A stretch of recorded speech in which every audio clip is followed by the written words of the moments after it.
What's going on? Welcome back to DadventureDave. Today we're going to be focusing on something that's coming up very soon, and that is Easter treats. So what we're going to do is we are going to make ourselves some chocolate Easter nests. Now this is something that you can do with your older kids, younger kids, it doesn't really matter. And if you really want to do it just by yourself, you can really do it by yourself. So what we've got here is we've got some fried noodles. You can find them in the Asian section of your local supermarkets. We have got some chocolate melt. The reason why I chose these is because they were cheaper than a standard block of chocolate, and they pretty much do the same thing.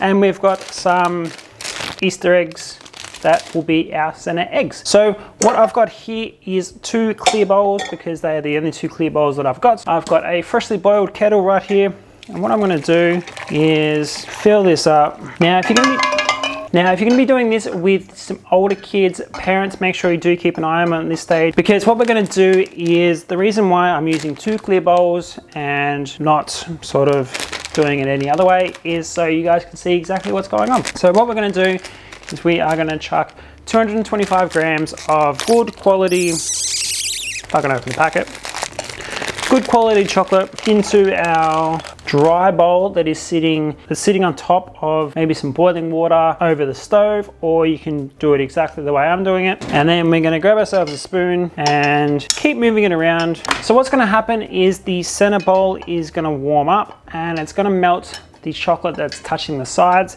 And we just want all that chocolate nice and melted up, because what we're going to do is, I forgot one key ingredient, and that was some peanut butter. So what we're going to do after this is all melted up, we are going to combine 225 grams of milk chocolate, or just in this case milk chocolate, whichever chocolate you want to use you can use, and we are going to add 2 tablespoons of peanut butter and 100 gram packet of fried noodles, and we're going to mix them all together. Got to wait for this fully melt down. All right, so now our chocolate is all nicely melted up. What we're going to do is, my suggestion would be to use smooth peanut butter, but chunky peanut butter works just as well. What we're going to do is 1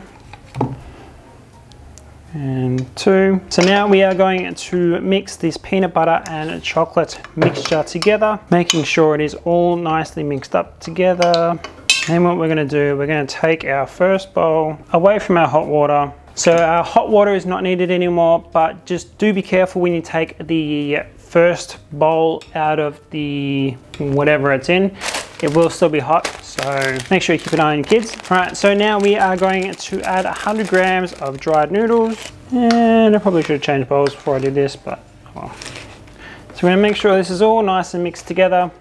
Now, one tip that I will give in this next stage is the stage where we're gonna make the nests, is you don't want to really make them too big. Now this is a very sweet concoction. As you can probably tell, it is peanut butter full of sugar, chocolate full of sugar. So if you've got a really big chocolate nest, it will be really sweet and overpowering.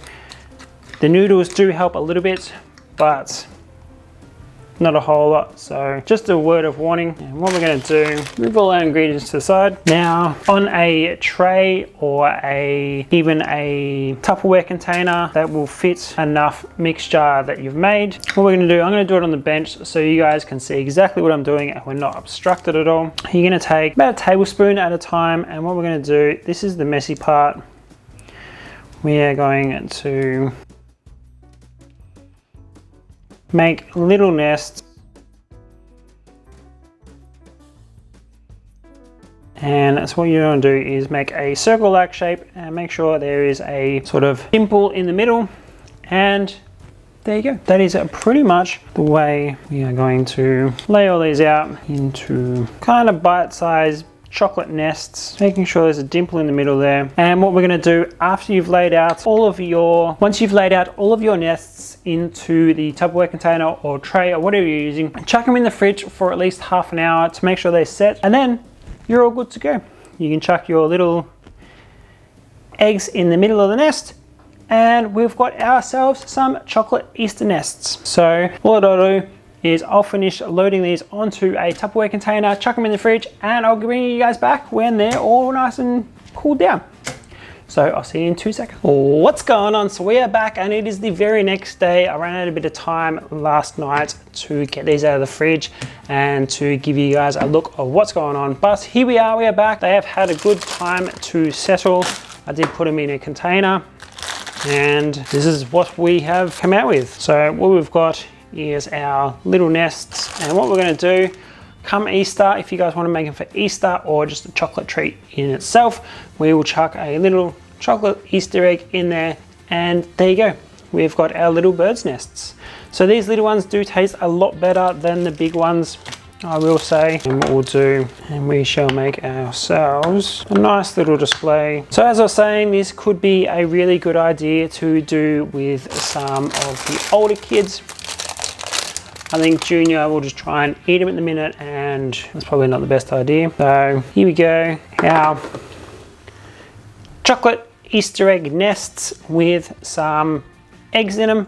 They make the perfect, simple, easy Easter chocolate surprise or just activity if you wanted to do something with some of your kids. And super simple, super easy, super tasty, and yeah, there you go. 3 ingredients, so chocolate, peanut butter and dried noodles. Mix them all together, put them in the fridge, let them set, and there you go. You've got yourself some chocolate Easter nests. So hope you guys enjoyed this little activity, and I'll see you in the next one. Thanks guys.